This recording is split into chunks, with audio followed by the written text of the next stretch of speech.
Are you ready? Stand by.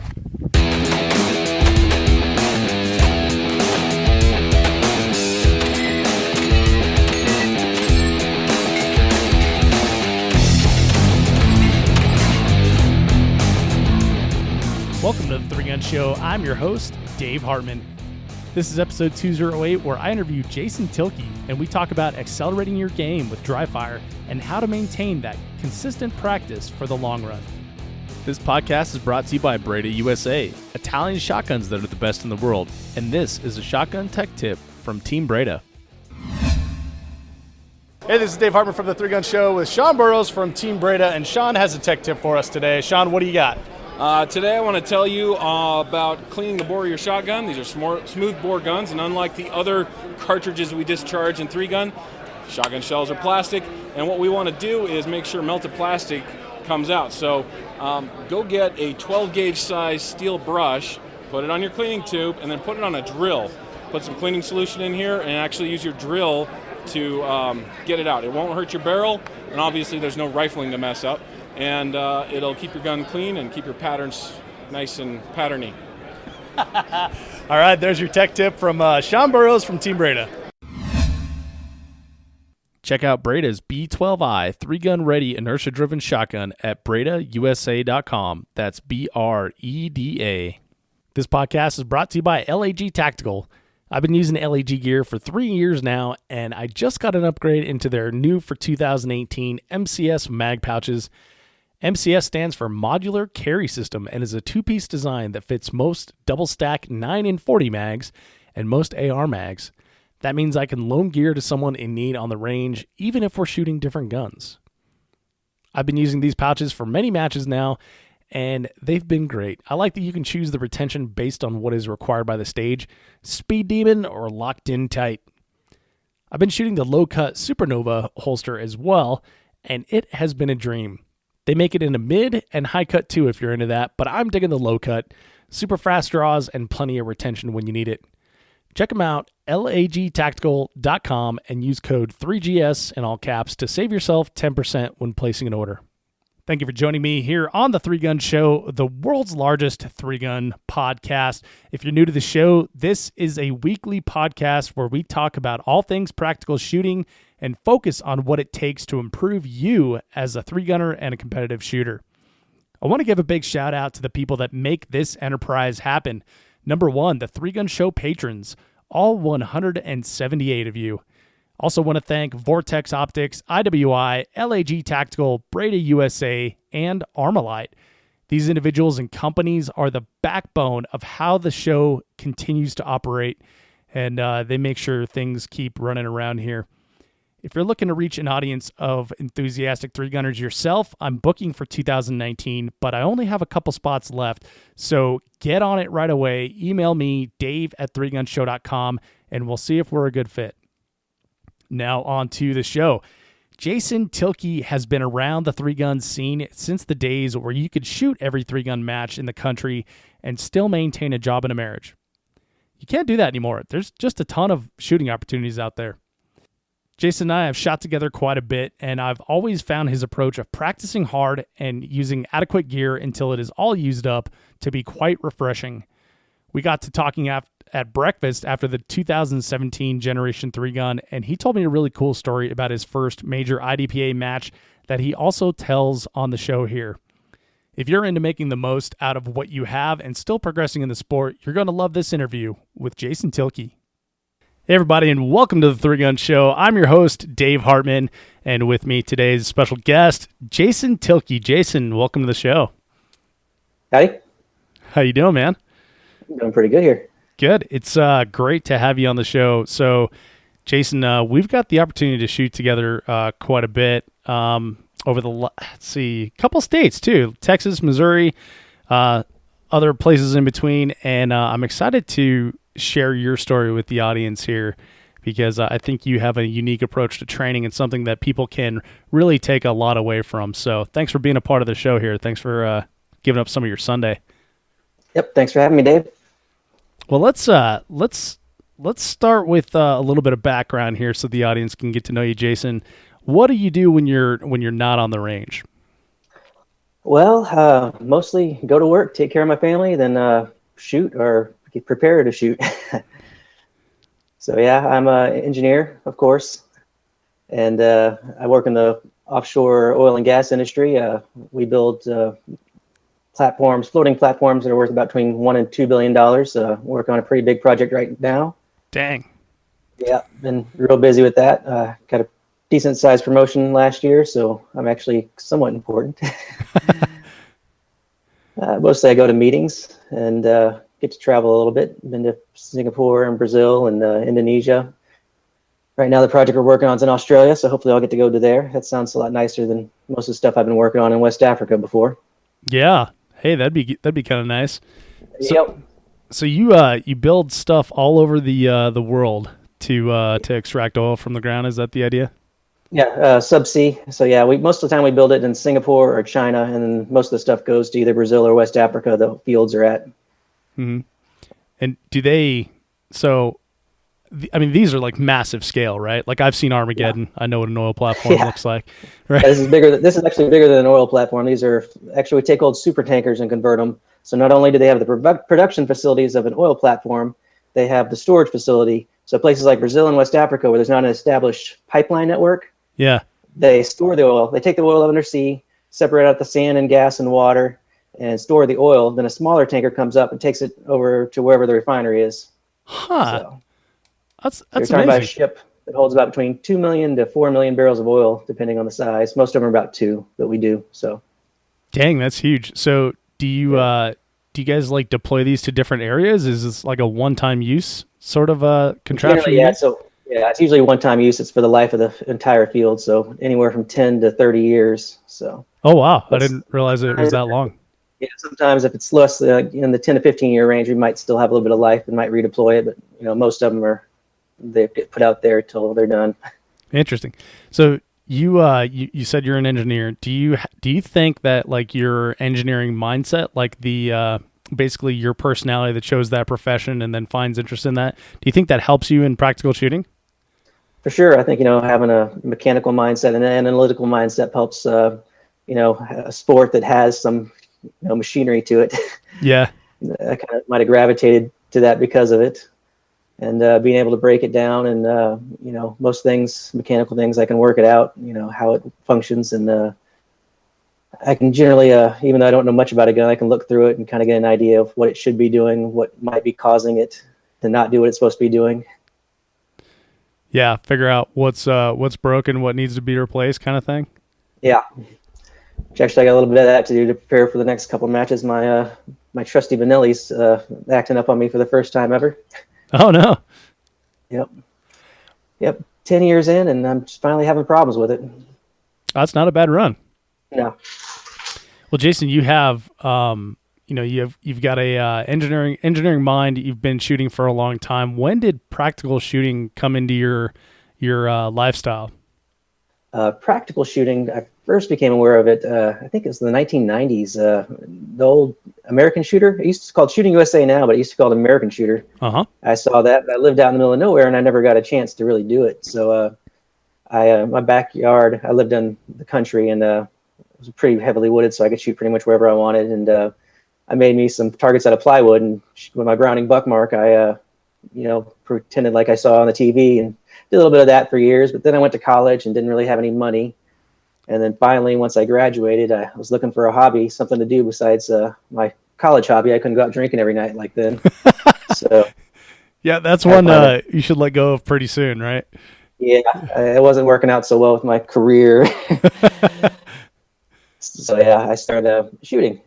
Tried to go to the public range here in Houston. It was not my cup of tea going to a public range. So I got back into the practicals. I looked at the practical shooting ranges and started going to those. Went to a few indoor matches and got hooked. Yeah. So let's back up a little bit to that Browning buckmark experience. Did you grow up shooting? Was shooting part of the culture before practical shooting came into it? My dad was always a hunter. My grandpa was a farmer. We always lived in a small town. I grew up hunting with my dad. I believe I was 5 the first time I shot a gun. Went dove hunting with my dad and his Remington 1100 12 gauge, and he asked if I wanted to shoot it. Not an ideal first gun, but that's one of my earliest memories is trying to hold that up, and I shot at a metal barrel, and I remember seeing the pattern hit it and dent the side in and getting knocked back a ways, but didn't fall down. Kept the gun up. Got home, had a big bruise on my shoulder. My mom wasn't terribly pleased. Yeah, from there we went back down and to BB guns from there, and worked my way up back to the 12 gauge eventually. Nice. So that first experience did that like hook you? Did you think like, oh, this is cool, or was it like scary and intimidating? It wasn't scary and intimidating. What really hooked me when I was about 10, my uncle, who's a Marine Corps Vietnam veteran, he was collected in a lot of mil-serp guns, military surplus guns in the 80s. And he came out to our place there, and he brought his AKM and some SKSs and let me shoot those. And that's where I really went, I like shooting. Yeah. I like the semi-automatics. I don't like my dad's, Remington 700, bolt gun. His is mostly bolt guns. His only semi-auto was a shotgun. So I really liked shooting the AKM, and my uncle gave me an SKS for Christmas when I was about 12. Sweet. Yeah. So from there, my first pistol was a Browning Buckmark. Then I got a Beretta 92. Then I bought an AR-15 when I was about 16. But the only thing with that, it was one of the band era ones with the nice thick barrel and no threaded muzzle and none of the cool stuff. And, boo. Yeah, I still got it back there. Actually, I don't think it has a bolt in it because I used a bolt carrier one day when one of mine went down. So. Well, when you went to those first indoor matches, what was it about the matches that you liked that made you want to stick around and shoot more? Everybody there was real friendly. Shooting the matches was interesting. It was at an indoor range, so it was pretty limited, but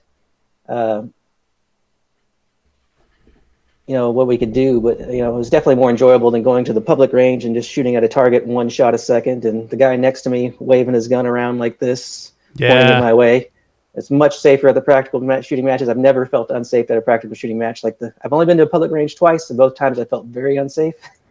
Never felt like that at a shooting match, even though we're running around shooting rapid fire, all that. Yeah. It's funny you mentioned that. I've done a little bit of shooting at public ranges, and I decided the same thing as this is not for me. I feel like I'm going to get shot here. Yeah.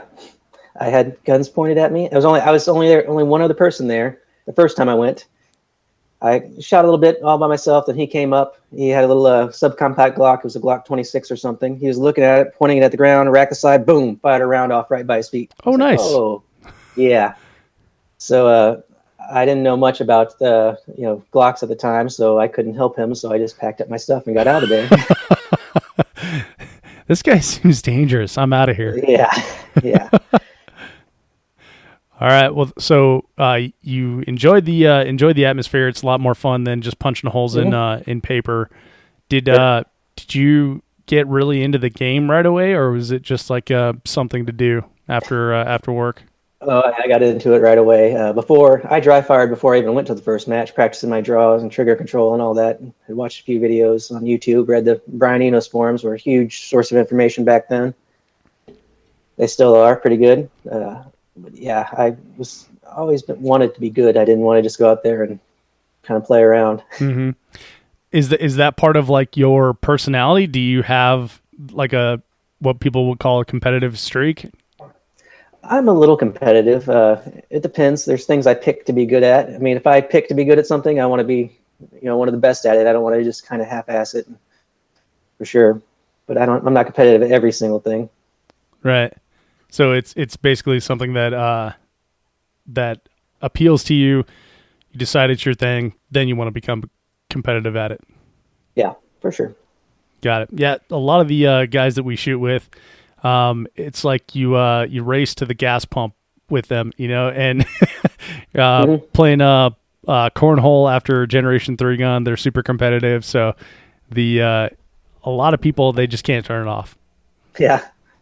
I can turn it off some, but yeah, it does kind of irritate me if I want to be good at something and I'm not. Yeah, for sure. Well, so then, when did those indoor matches turn into like going to USPSA or IDPA sectionals? Did you just jump straight into 3-gun? What was your progression like? Oh, the indoor matches, they were USPSA matches. It was a group, about 10 to 15 guys that pretty much shot it once a week, kind of close to my work. And they didn't really go out to all the other matches. We have in Houston, we have probably an outdoor match every weekend, USPSA. We draw quite a few people. This group of indoor guys didn't really travel for whatever reason. And so I started shooting some of the, outdoor matches on weekends. And at the time, I didn't have any kids, so I could go out every weekend, shoot. Enjoyed it.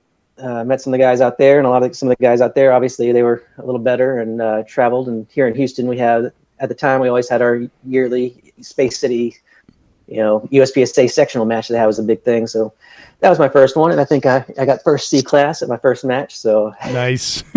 Yeah, those first few years, I think I won my class every single year. Sorry, I'm looking at my plaques up there. What Sure. I'm looking at. Got your trophy wall? Yeah, they're in chronological order for the most part, so I can get an idea of what I did win. That's pretty cool. You can look back and see, like, oh yeah, that's what I was doing in 2009. Yeah, so 2006, that was the first year I started shooting. I graduated in 2005, started shooting in April of 2006, and in fall of 2006 got first C class. Nice. Congratulations. Thank you.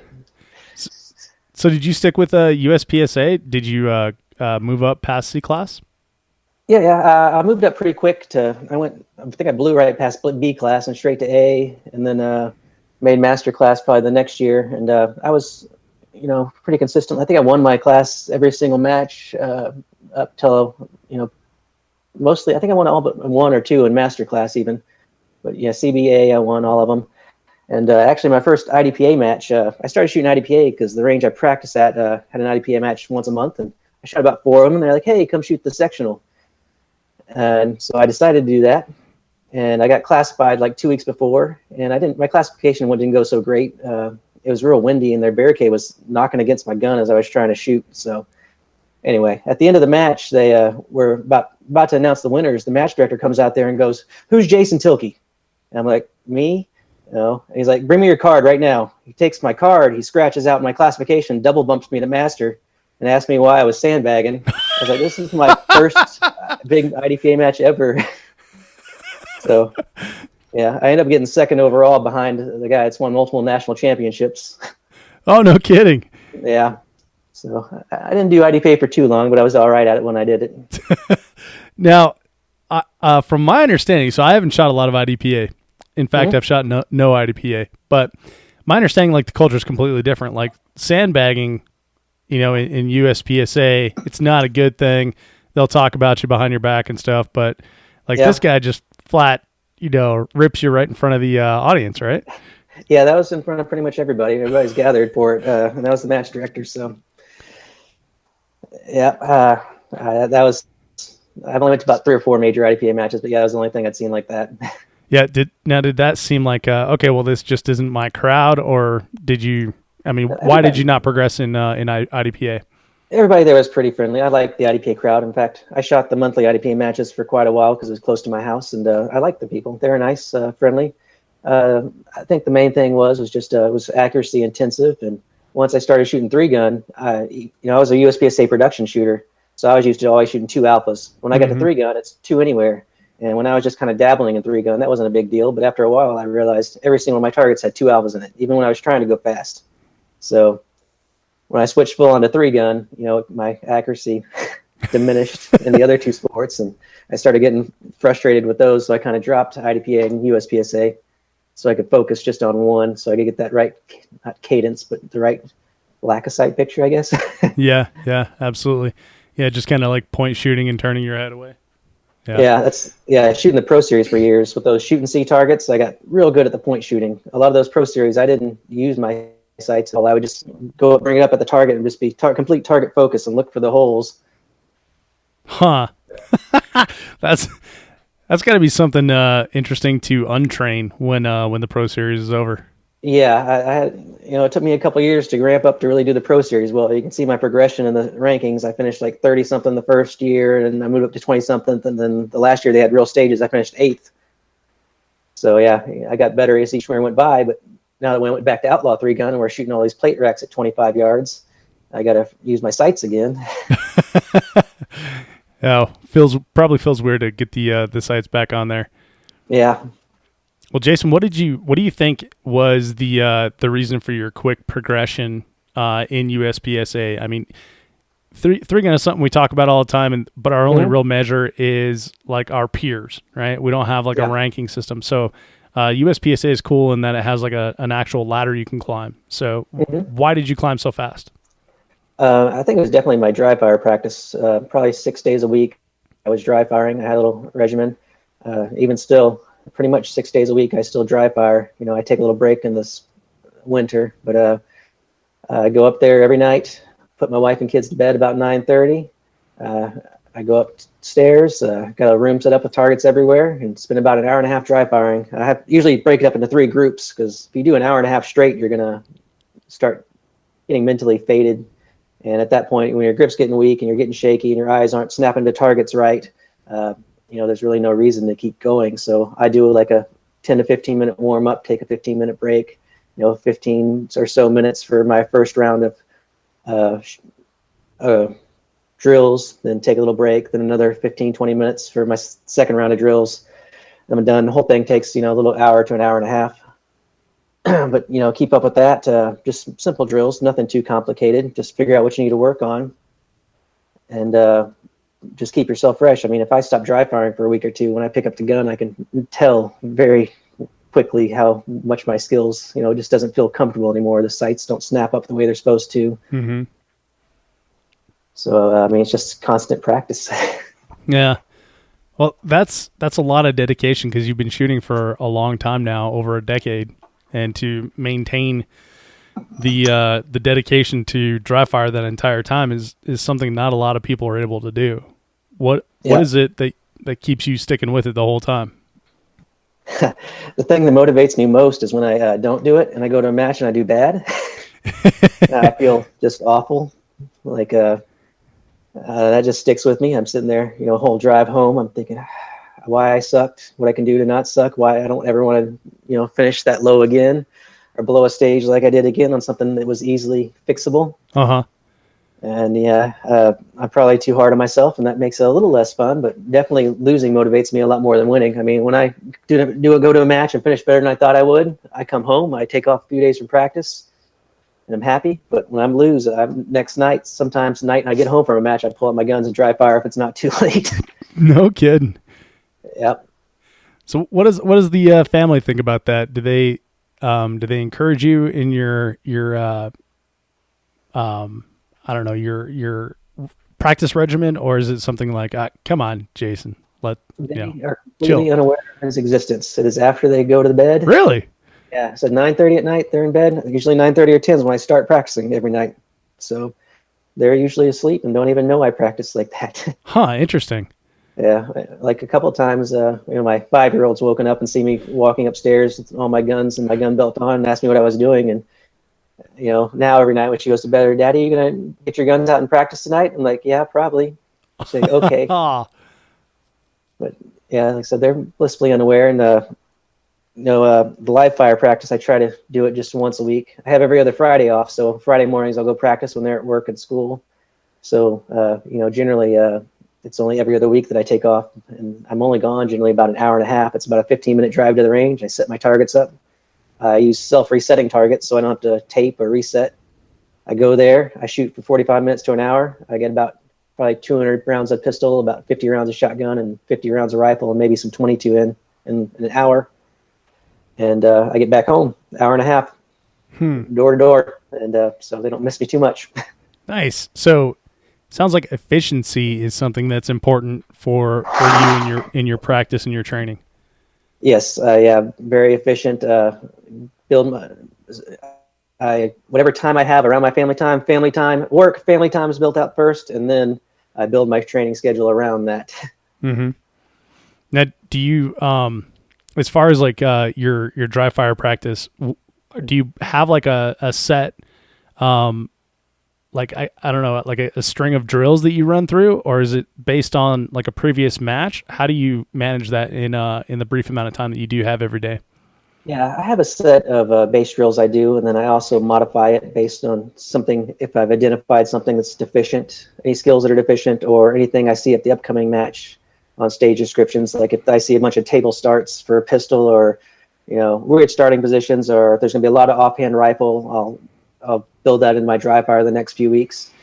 So generally I start with my warm up, and the warm up just rack the slide of my pistol, point at my target, squeeze the trigger, watch the sights align, make sure the sights stay aligned, click, do it again, do it again, do it again. Then I do draws from low ready, draws from surrender, and I do the same thing with the shotgun to practice for slugs from low ready, then for port arms, rifle, same thing.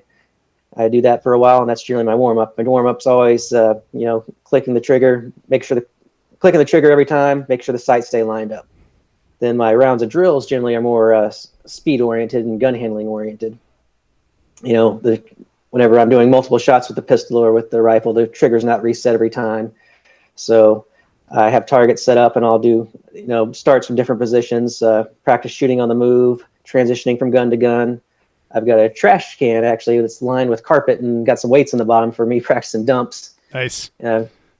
I've got some tables set up to do table starts and all that, and I've got different arrays of targets all over my room upstairs. I guess it's nice. I got about a 25 foot by 25 foot room with that much furniture in it, so I can run around and and then I'll do some long range positional stuff, which I badly need to practice.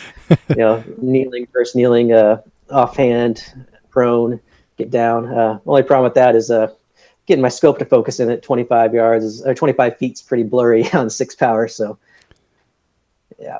Yeah, that's a tough one. Brian Payne showed me a device that he had. It's basically like a lens you put on your scope that makes targets appear the proper dimensions. I'll look it up and I'll send it to you. Yeah, that'd be nice because I'm just trying to find a blurry corner of a point on my target and trying to focus on it. Yeah. I've done that a little bit too. And what I would do in the when I had the travel trailer and I was traveling around full time is I would put like small dots under like the table, and I would just get as far away as I could. And I would still only use it on like 1x, so it appears to be far away. But I don't think that gives you quite the benefit that it would, running through the variability of the scope. Yeah, most all of my offhand rifle practices at 2.5x because that's the most I can zoom in before it starts getting blurry. So. Yeah. Interesting. So then, so you mentioned speed drills and weapons manipulation. So we're talking like mag changes. We're talking, going from gun to gun. You mentioned you got a dump barrel. I got one back here myself. Yep. When you have the basics down of like gun manipulation, are you doing like movement drills as well? Yeah, I do some movement shooting on the move. I move from position to position. Get your feet set, get the gun up. I should say get the gun up as you're getting your feet set. That's a big thing. A lot of people run a position, stop, get their gun up. You need to run a position, have your gun up, and as you stop, have the sights up, and they should be about lined up. Pause, just that quick split second, then be shooting. So yeah, pretty much all my drills involve some type of movement. Most of them are moving to position and shooting. Some of them shooting on the move. So first one, I got one dump bucket, so I usually I'll do rifle, shotgun, rifle, moving backwards, shooting, come to a spot, hit it, shoot, drop it, shotgun up, off the table, shoot, load it, shotgun on the move.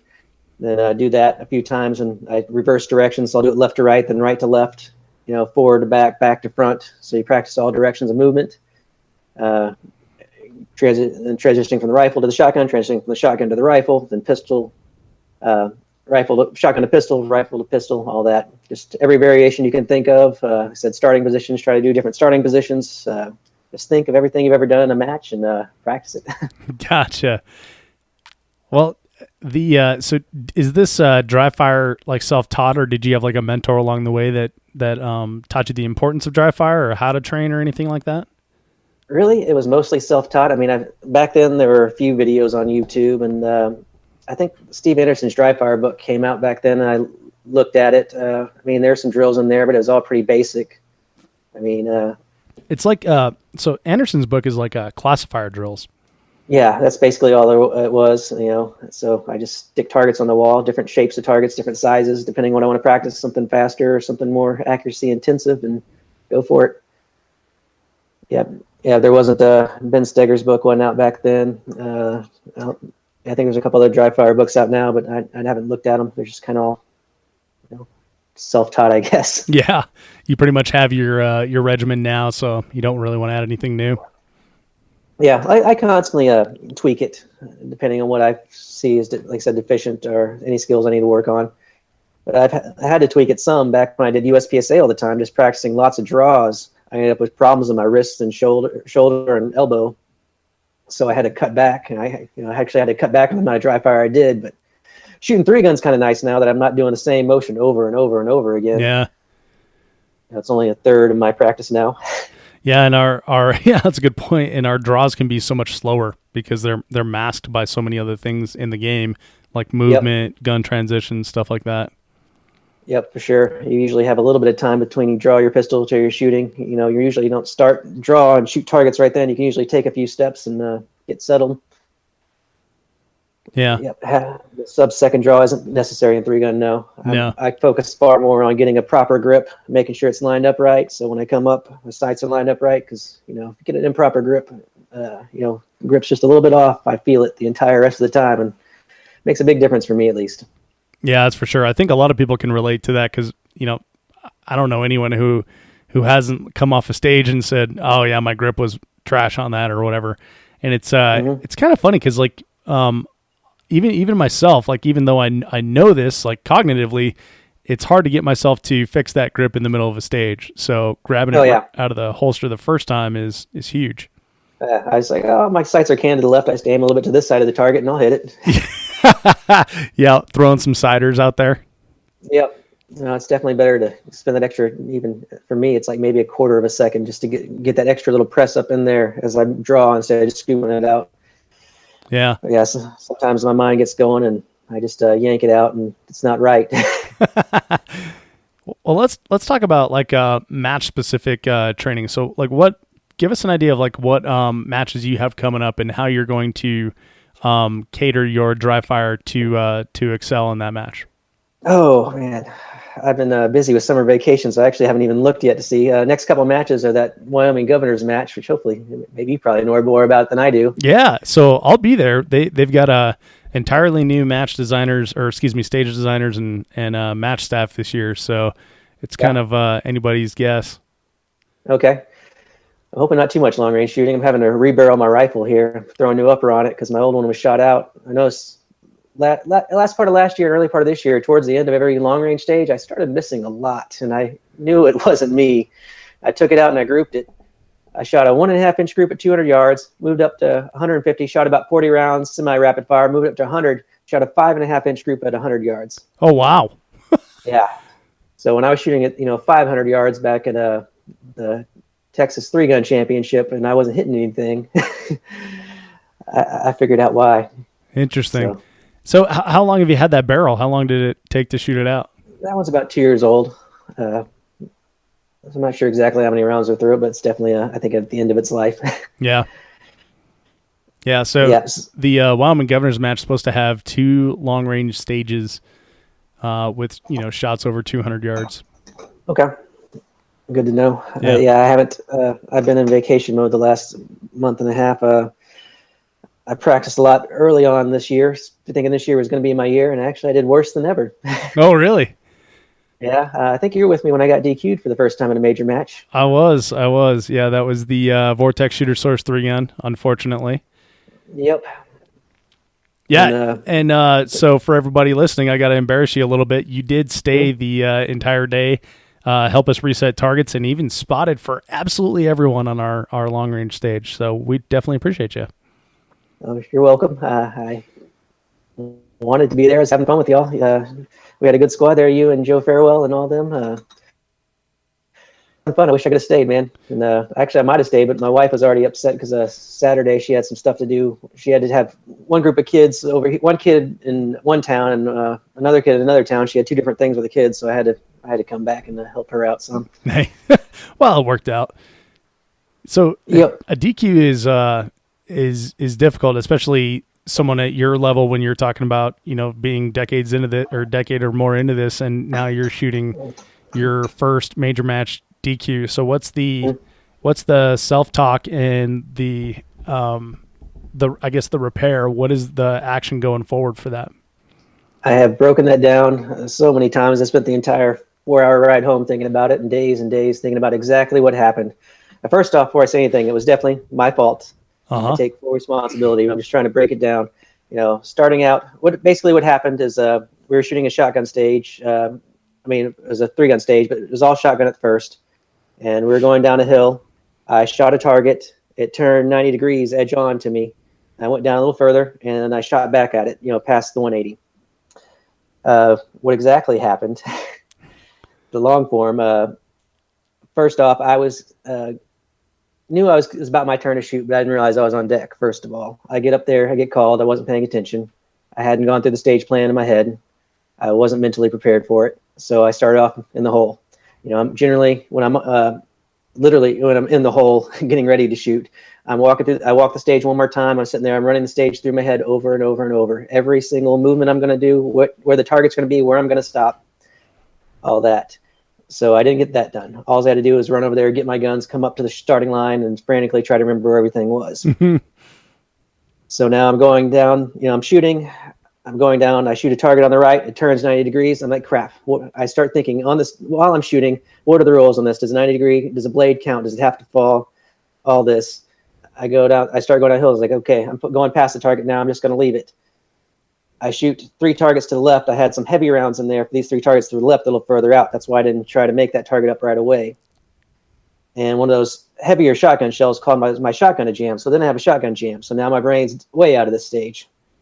I clear the shotgun jam. I shoot everything. I do one last quick scan as I'm about to dump. See that target over there? And I take it. And the RO goes muzzle. I look at him for a second. I was like, "You gonna say, just a half second, thinking, is he gonna say stop?" He doesn't say stop, so I dump the shotgun, and then he starts saying stop. Oh yeah. So we had a few things going in there. I wasn't mentally prepared going in. The gun jam fried my brain. Lots of other matches. I'm not saying this is right. Lots of other matches, jungle going through the woods with a shotgun. They don't really care about 180s, but that RO specifically said, I think somebody even asked him if we could shoot that target past there, and he said no. So it was very clear we could not shoot that target past there. Yeah, I remember that discussion during our walkthrough as well. Yeah, but some of the other matches with the more lax 180s on the shotguns, kind of might, led me to believe that. Yeah. Well, so we shot Gen 3 together too, right? This last September. So that's a good example of the match where 180 is pretty fluid on the jungle run stages. I've seen I guess in the stage briefs and from Chad specifically, like it's pretty open on this stage here. So so a lot of times you do get caught into that, and so it's a good example of like knowing the match you're at. Yep, I'm fine with either way. I think both are acceptable. You just got to remember which one you're at. Yeah, totally. Like I really enjoy and appreciate the ones that allow you to have more range of motion, and more freedom in that way. But knowing which one you're at, and especially which stage you're on, that's definitely a very important part. Yep. Yeah, the problem with the ones that have no 180, generally those are the ones that have all the targets hidden behind trees that you got to look back for. Yeah, exactly. Yeah, those are tough. I've found a lot of those as well. Yep. Well, so now that you've evaluated what happened, what can you do going forward to mitigate that the chances of reoccurrence? Yeah, that was all mental. Just making sure my mind's right. Being into the stage, not messing around with other stuff. Like I said, I was having fun at that match. Mm-hmm. So yeah, when you're know when you're going up and when you're in the hole, walk the stage one last time, because when you're on deck, you should be getting your equipment ready. You're ready when it's your turn. You're not halfway down the stage and the RO's asking for you where you're at with your rifle and shotgun. So when you're in the hole, walk through it mentally. Go through the stage over. I go through the stage over and over. Walkthroughs in my head. Just every motion. Putting the shotgun in the barrel, hitting the safety, rifle comes up. Where it fits on my shoulder, where I'm looking, where I'm stopping, all that, every little bit's going through my head. So when I'm shooting the stage, I'm not thinking what I should be doing, because if you're kind of thinking what you should be doing, you might be going a little too slow. Yeah, that's for sure. Well, from the times that I've shot with you, you're a very calm and even person. Even when there is like adversity on a stage, you don't seem to really show it. I've seen you shoot. I don't show it. So yeah, and let me just give you my perspective, and then we can talk about the rabbits in the cage upstairs. But Yeah. Even when I've seen you shoot in the 3-gun Nation, like shoot offs and stuff, it seems like you've got it pretty well together, calm, collected. So that's like the perception from the outside. So is that the stuff that's happening in your head, or is it completely different in there? I try very hard to be calm and collected. Yeah. It takes a lot of work, a lot of deep breathing, thinking, trying to focus just on what's happening. The 3-gun Nation Pro Series, when they had cameras everywhere, they had a big drone hovering 3 feet over your head while you're shooting. You got to focus on your sights, focus on the targets, what you're doing. Now, what's going on in my head? There's a lot of times, there's a lot of nerves. I'm not a calm person. I'm an anxious person. So it takes a lot to focus and mentally prepare yourself. I hear there's a lot of good books out there. I don't read much, though.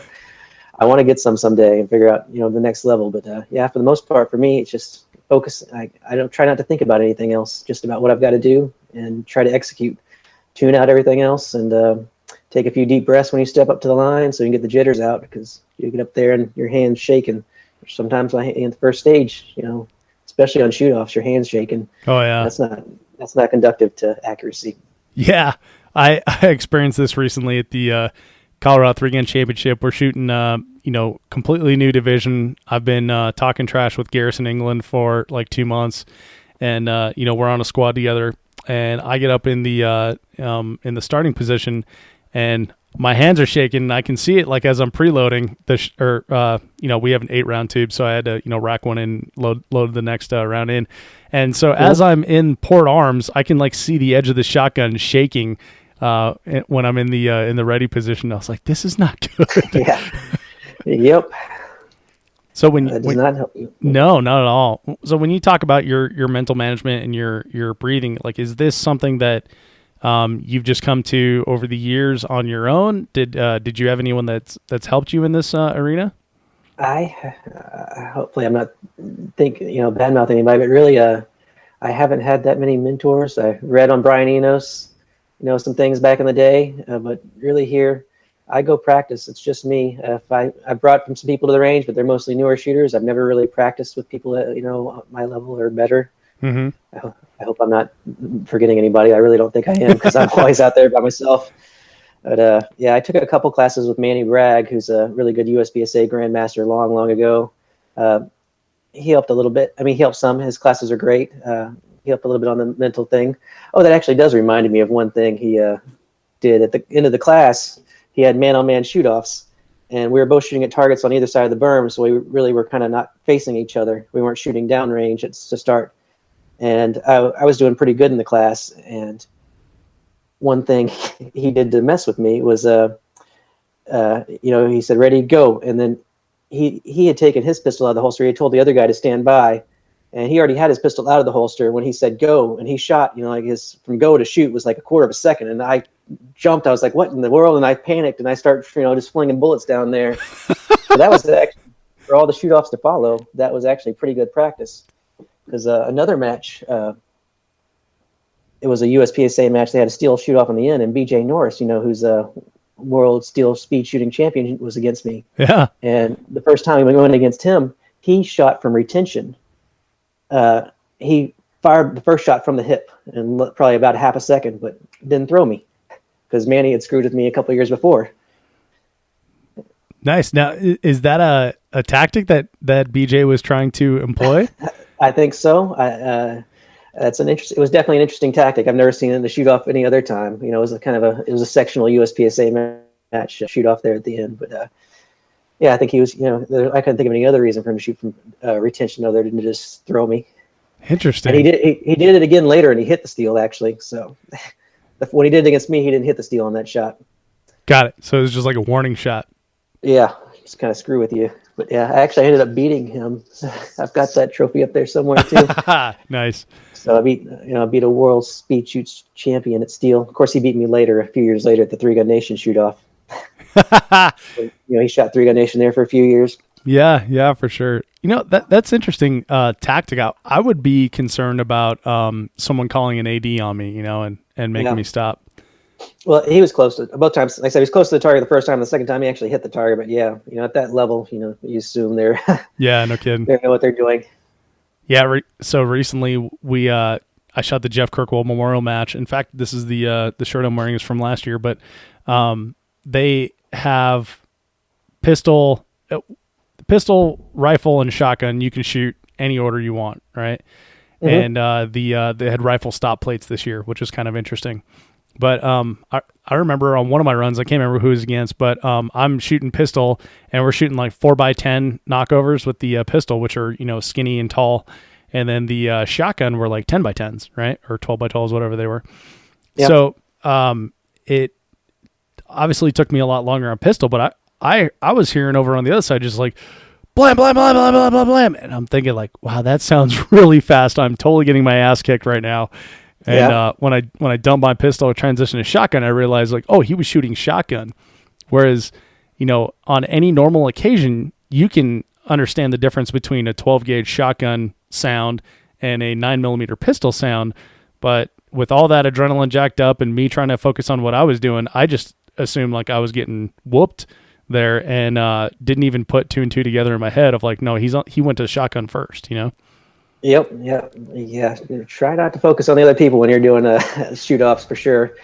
It has never helped me. I mean, I see some people think they're getting behind and they can speed up, but for me, I start trying to speed up past my capabilities. It almost always turns out poorly.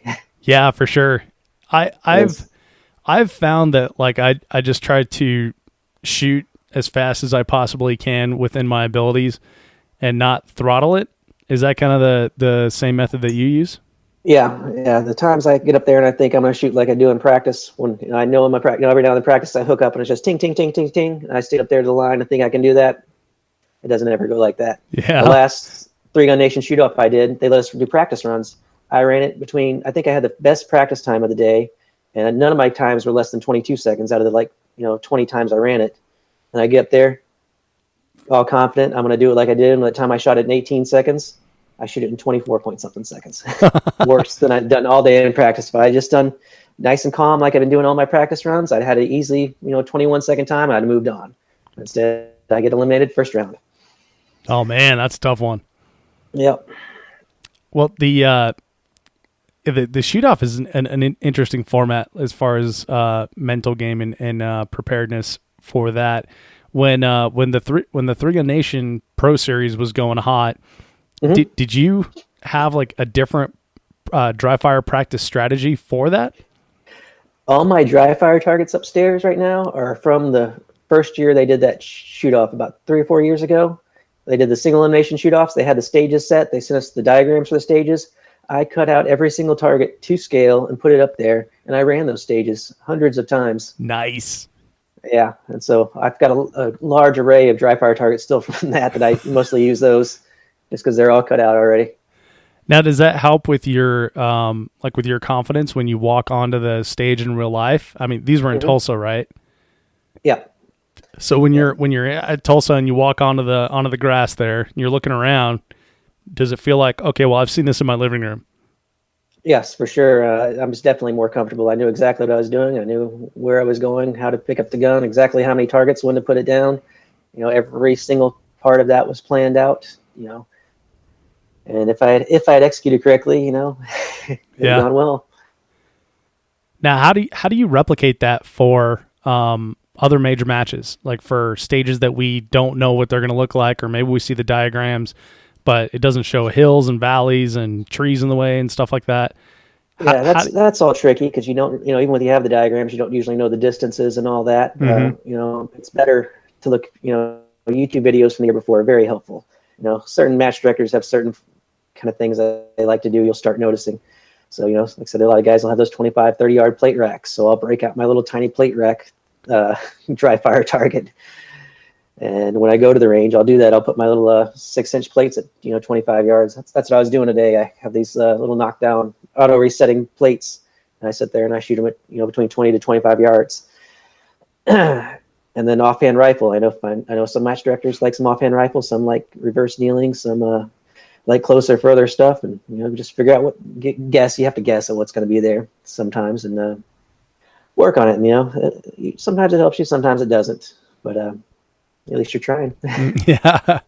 Are you at the point now where you're shooting like the same matches on a yearly basis, so you know what to expect, or do you ever? The Wyoming Governor's match is a good example of something you haven't shot before.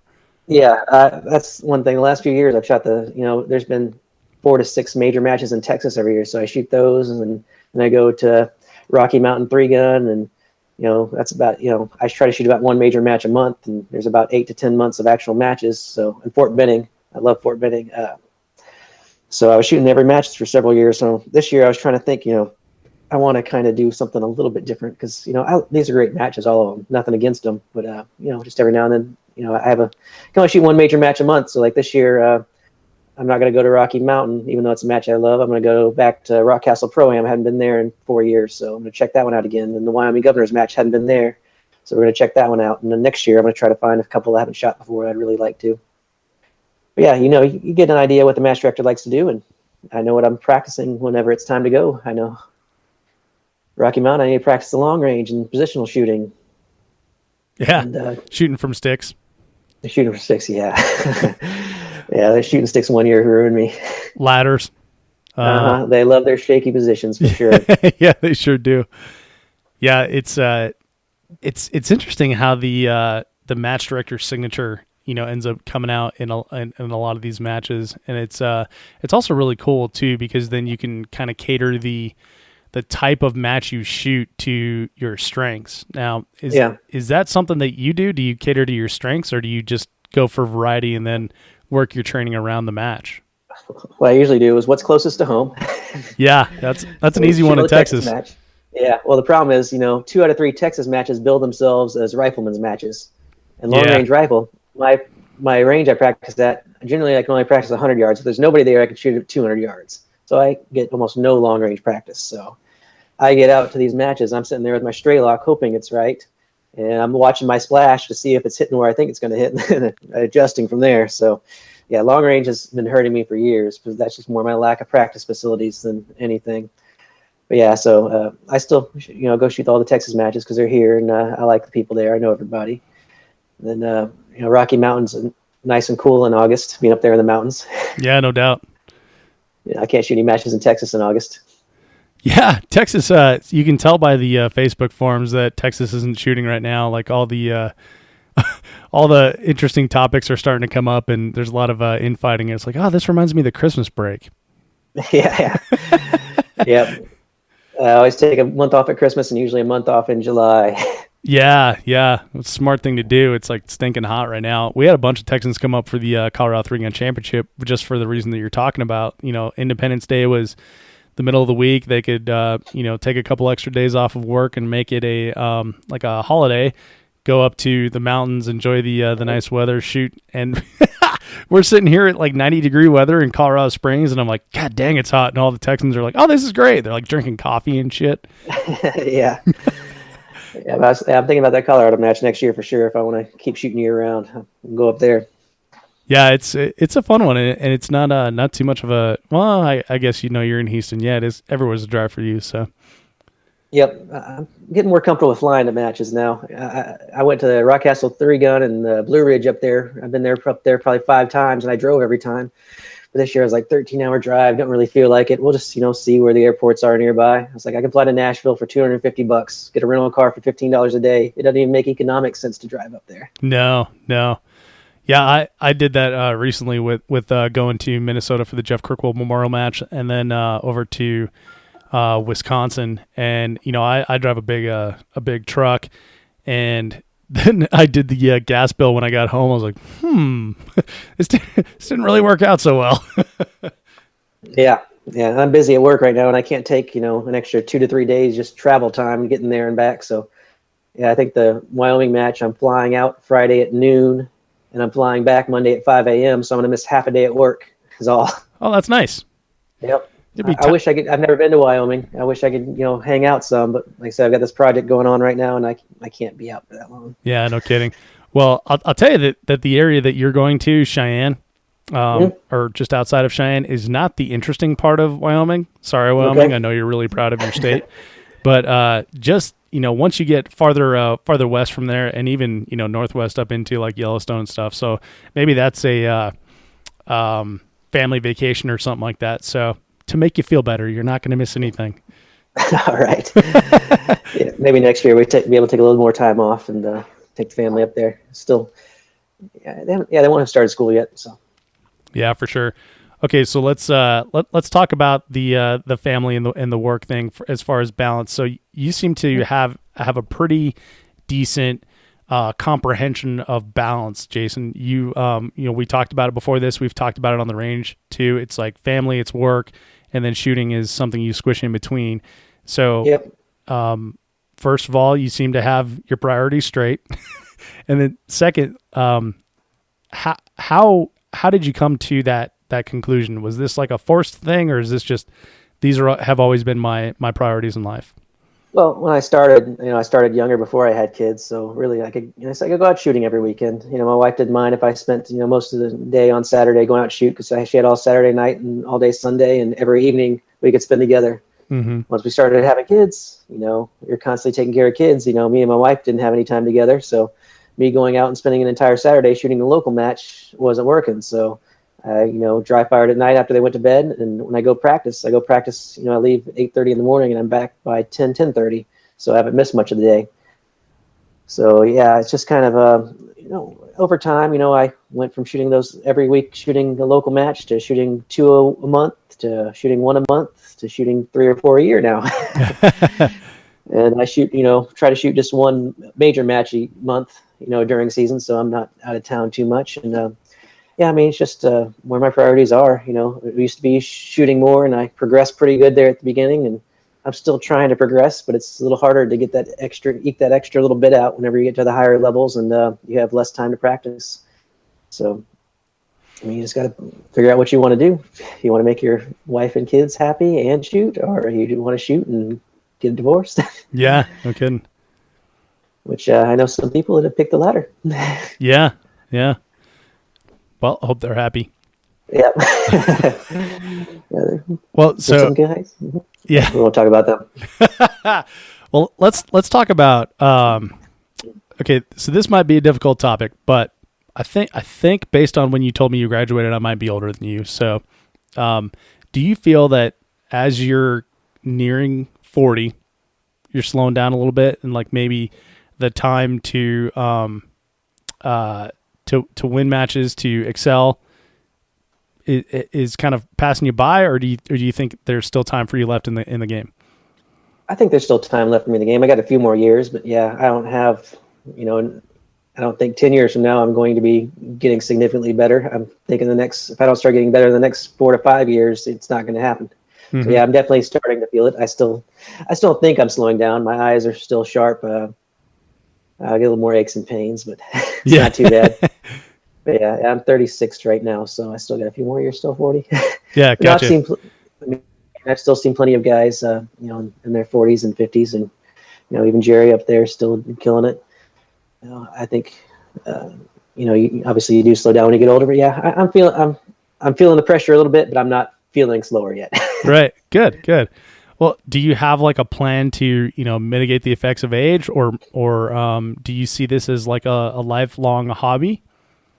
I do see it as a lifelong hobby. I still want to do it well for as long as I can, but even when I get older and I'm not going to be able to do it at the highest level, I still want to be out there doing it.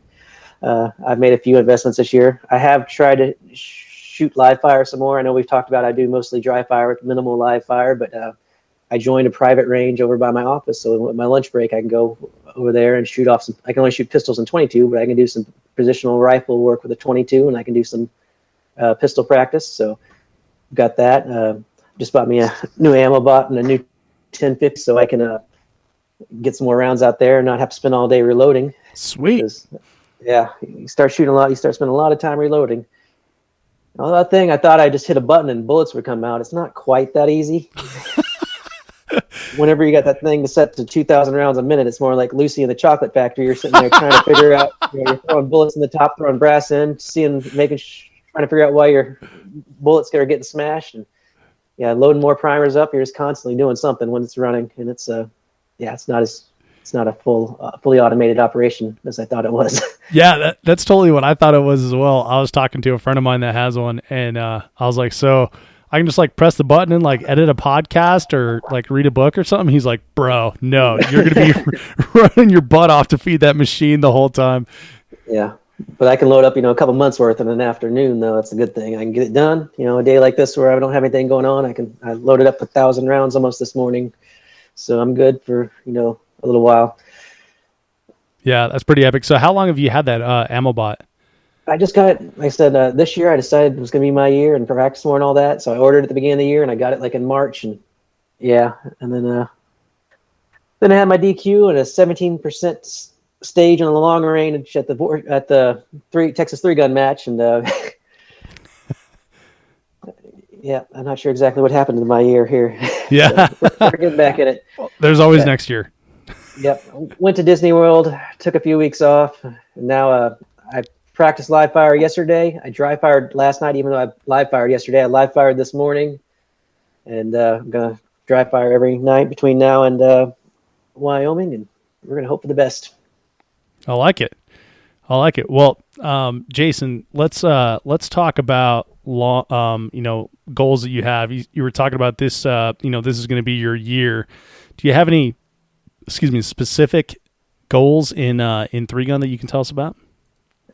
Really? I don't have, like, when I go to matches, it all depends on who shows up to the match, if I'm hoping to finish top 3 or top 5 or top 10, if a match where there's just a couple good shooters, I really want to finish top 5 or top 3 even. But if, it's a major match where there's a lot of good shooters, I'm hoping for top 10. It really just, all depends as far as goals. When I shoot a stage, when I come off the stage, I know if I'm happy or not. Right. Really, it's more about that feeling. If I shoot the way I know I should be shooting. Like I said, when I did that 17% stage at Vortex, I could have killed every other stage and, finished in the top 5 and not been happy because that one 17% stage. I've not shot a stage that low in I don't know how many years. I still know what the percentage was on that. This is months later. Years later, you can ask me. I'll tell you, that was a 17% stage. It was awful, beyond awful. Got it. Yeah. So do you find that like stewing on something like that helps motivate you to perform better in the future? As long as I don't give up. That was so bad I gave up for a while. But usually, having a bad performance does motivate me. It'll motivate me for weeks or months until I have a couple good matches. It'll keep motivating me. But yeah, it definitely doesn't make me happy in life, though. Yeah, that's true. Jason, if you had to give a talk on like 3-gun or practical shooting in general, what would be like the key points or core principles of your talk? Core principles, figuring out what you want out of it. Whatever you want, you need to have fun. Because if you're doing this and not having fun, if you're doing this to get sponsored and get rich, it's not going to happen. If you're doing this, because you like shooting, great. And if you get sponsored and all that on the way, that's great too. So have fun. If you want to be good, practice. And if you practice, try to analyze what you need to do. Don't go to the range and fire a few thousand rounds and thinking you're getting better. Figure out what you're not good at, make some drills for it, dry fire, live fire, get better. What's bad advice in the sport that you hear repeated often? Oh, bad advice. Man. I have to give me a minute to think on this one. I had some for you. Sure, we got time. Yeah, I had some for you got here, but man, let me think about that one. Come back to that one there. Okay. Where do you see the sport of 3-gun headed? That's interesting, because the whole world changed when 3-Gun Nation came out. But now, 3-Gun Nation's kind of, they've Pro Series is gone, their TV shows gone. They're still running matches, but that was a huge shift going from 6 to 8 major outlaw matches a year to now we have, like I said, 4 to 6 majors just in Texas. I've got to pick which matches to go to. It used to be I went to every, I'd go to every match around the country. It'd be the same people there. Now I don't see people. I haven't seen some guys for years, and I know they still shoot out on the West Coast or the East Coast. They just don't come to my area and I go to their area. Mm-hmm. So now we're going back. Hopefully we don't lose too many matches. I noticed that we got a lot more newer shooters after Three Gun Nation. We got a lot more matches, and some of the matches aren't filling up anymore like they used to. So I don't think we're going to lose too many, hopefully. But the UML League looks to be pretty promising. I'm looking forward to that. Honestly, some other things that have changed. I've noticed we have a lot more women shooters now than when I started. When I started, if there was a woman at a match, she was there with her dad or her husband. She wasn't there on her own. Right. I go to our local match here. We have quite a few lady shooters that come out and shoot and enjoy it, just on their own. They aren't being drug out there, which is definitely an interesting dynamic and welcomed. So in the future, I said, we're getting more diverse shooters. It's not, we're getting younger shooters as well. Whenever I started shooting, there weren't that many young guys. I was, at least in the Houston area, I was the only one in my age group that shot, and I was the only one traveling to matches. We have some guys that would come out for a few months or maybe even a year, but then I would never see them again. I made lots of friends and they just disappeared. Yeah. We get a lot more younger shooters in here. A lot of guys in their teens and 20s and 30s. Used to be was an older guy. At least from my geographical area, it was a lot of older fellows. People that had the time and the money. Mm-hmm. But once the Three Gun Nation TV show, I think really shifted all that. So hopefully we'll continue going in that direction, even as they now that there's no more show. Yeah. Getting people interested. But we got guys like you doing the podcast, getting some new interest and more YouTube and yeah, buddy. The Instagram. Lots of people on the gram. A lot of people on the gram. That's how we're going to get them, I think. Yeah. Well, do you think big picture wise, like we as just say practical shooting in general, three gun, PRS, NRL, IDPA, etc. Do you think we need like television to shine a light on what we're doing for this to grow and be popular, or do you think that we can do it without it? Even before Three Gun Nation, sport was growing pretty well. We had a massive jump at that point, which I think was a little too much of growth at once. So I think the sports will still continue to grow. It's interesting sport. You can see the PRS thing has exploded over the last couple of years. I shot years and years ago. I guess was the beginning of it was a team sniper match where one guy had a bolt gun and I had a gas carbine, and we shot as a team, which I guess was kind of the beginnings of PRS. I don't really know all the history, but it was kind of PRS before I knew it existed. Mm-hmm. But that's definitely gaining in popularity, and I don't think we need social media now. It gets the word out just fine. When I started, in 2006 shooting, Facebook was still kind of new. I think it was still 2005. I think it was still limited to just colleges. Not everybody's parents were on it then. Yeah, I think 2008 is when I joined, and that was when, because I was out of college by that time, so I think that was when they opened it up to everyone. Yeah, 2005, I definitely joined with my college address, so... Yeah. Dang, you're like Facebook OG. Well, the thing was, I was a senior, so it was actually my little brother's friends who were freshmen that got me into the Facebook. Most of my friends didn't get in Facebook for a couple more years. We were all 22-year-olds at the time. We weren't the 18-year-olds. They're all hip. Yeah, you were old and washed up by that time.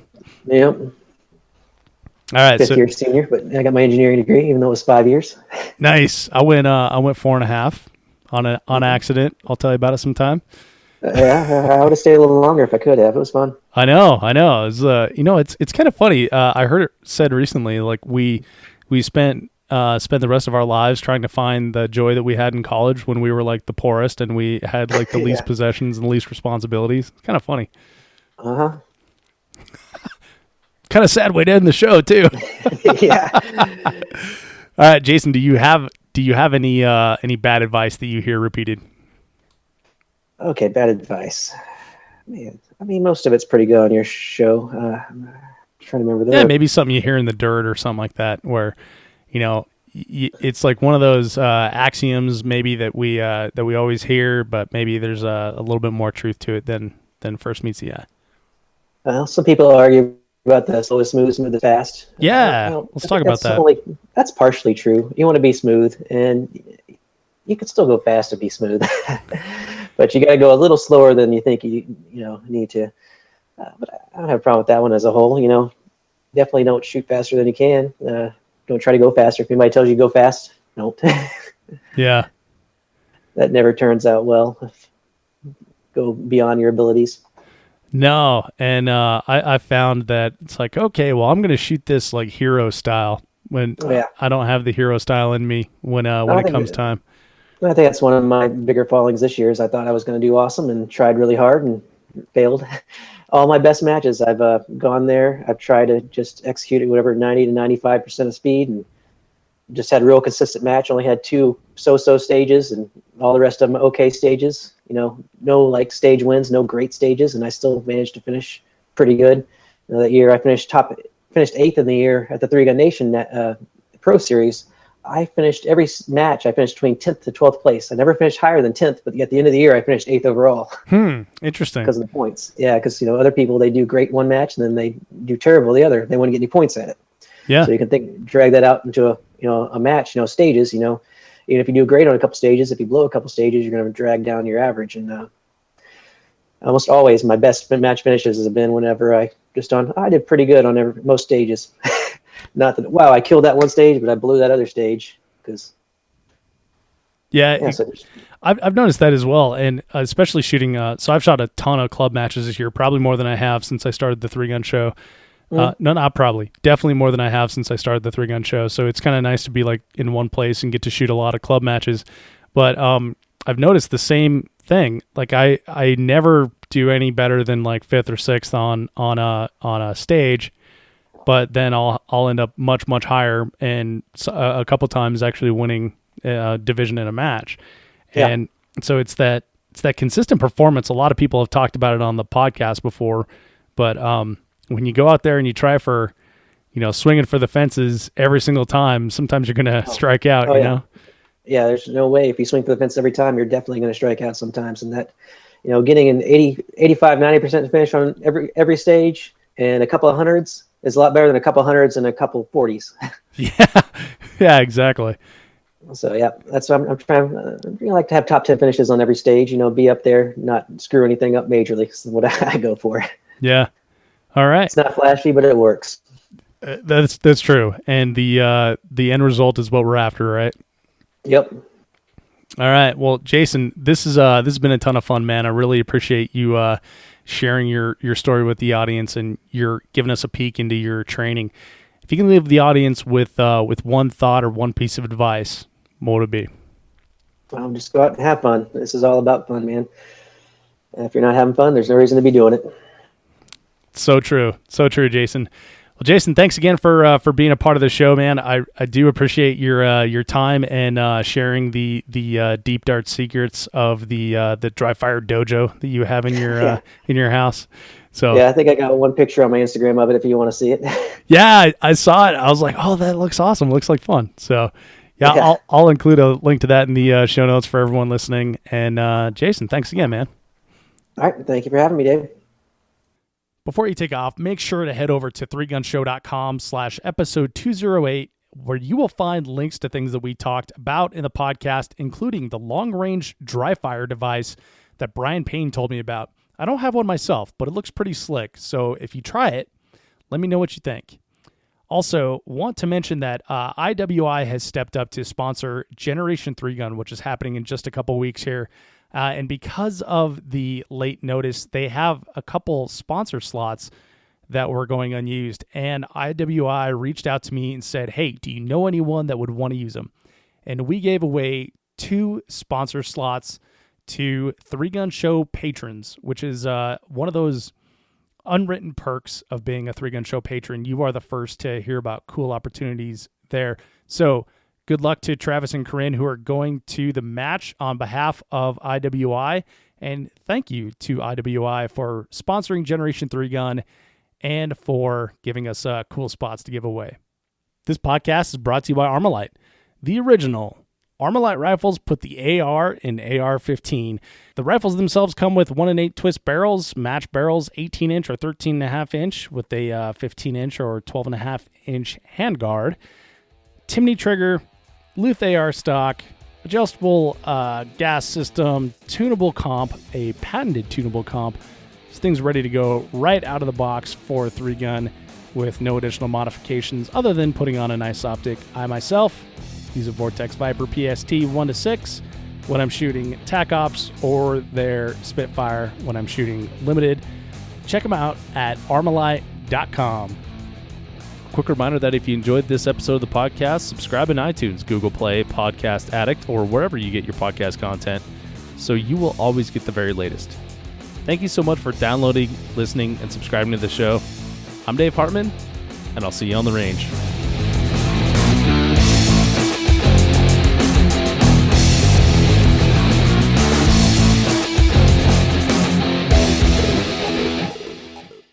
If you are finished, unload, show clear.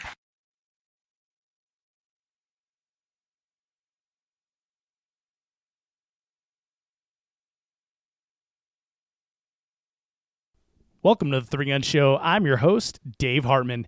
This is episode 208, where I interview Jason Tielke, and we talk about accelerating your gun.